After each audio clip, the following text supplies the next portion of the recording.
Bom dia, meu nome é Júnior, eu sou administrador, presidente e coordenador da Sociedade de Estudos Espirituais de Fortaleza, daqui do Ceará. A gente vai dar início à nossa última aula do ESG1, Estudo Sistematizado da Doutrina Espírita. A nossa quinta e última aula. A gente vai falar um pouco sobre comunicabilidade dos espíritos, né?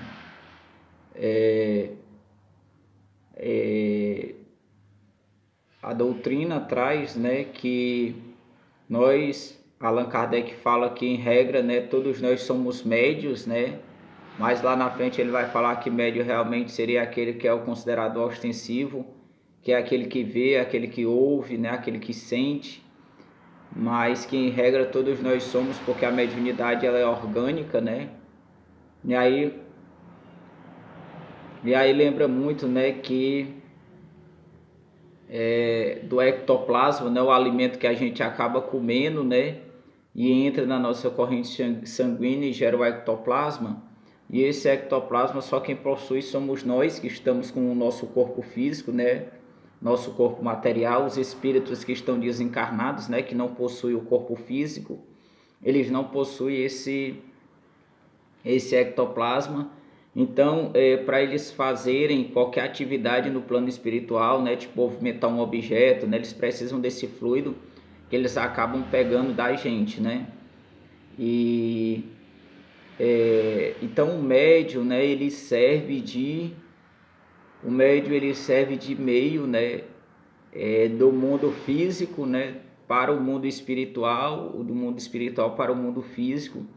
Então ele acaba servindo de medianeiro, né?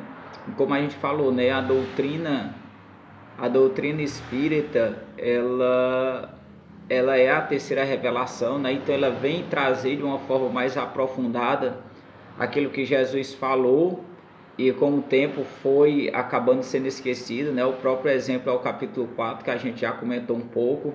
Ninguém poderá ver o reino dos céus se não nascer de novo, que é um capítulo que fala um pouco sobre reencarnação. Aquilo que Jesus falou e muitas pessoas não entenderam, a reencarnação também é um exemplo dela. E a gente lembra das parábolas, né? Que as pessoas traz o questionamento, né, o evangelho, por que Jesus falava por parábolas se muitas pessoas não conseguiam entender, né, aquilo que Jesus estava falando. Então Jesus ele falava por parábolas justamente porque era uma forma melhor que ele tinha de se expressar, de explicar para as pessoas aquilo que ele estava querendo passar, porque a parábola é você contar uma história, né, para você explicar uma situação. A gente lembra da história de Jó, o servo fiel, o servo leal, né, que o demônio, né, teria chegado até Deus, né, e teria dito: olha, você tem tanto orgulho desse servo, né, mas ele só é leal desse jeito porque você dá tudo a ele, né, começa a tirar as coisas que ele tem, que você vai ver se ele realmente é leal.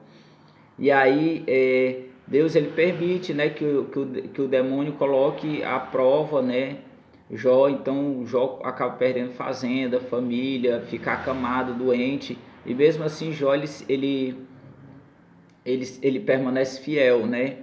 E aí muitas vezes a pessoa acaba achando que essa história realmente aconteceu ao pé da letra, mas não. Isso acaba trazendo, retratando justamente as dificuldades que a gente acaba vivenciando no dia a dia e a forma como a gente lida com essas dificuldades, né?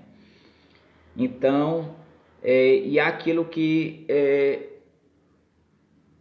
Jesus falou, né, muitos entenderam e também foi, com o passar do tempo, foi sendo esquecido, né? Então, a terceira revelação vem justamente para falar de uma forma mais aprofundada sobre a vida no mundo espiritual, que a vida ela é bem mais do que esse mundo físico, né, que a gente acaba vivendo, que existe um mundo espiritual.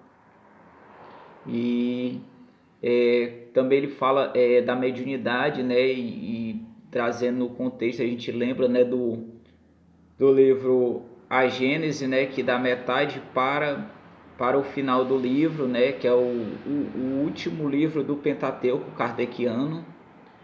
Ele fala dos fenômenos que eram tidos milagres no sentido de miraculoso, ou seja, o Evangelho segundo o Espiritismo ele traz a fé no sentido da fé raciocinada. Então você entende a razão de ser das coisas, das situações.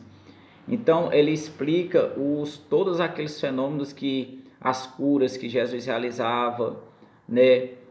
O homem da mão atrofiada, né? Que ele estava no templo, era até um dia de sábado, né? E ele foi até Jesus, e Jesus se dirigiu até o centro do templo, né? E todos os fariseus pararam, e eu não acredito que Jesus vai realizar essa cura, e ainda mais no dia de sábado, né?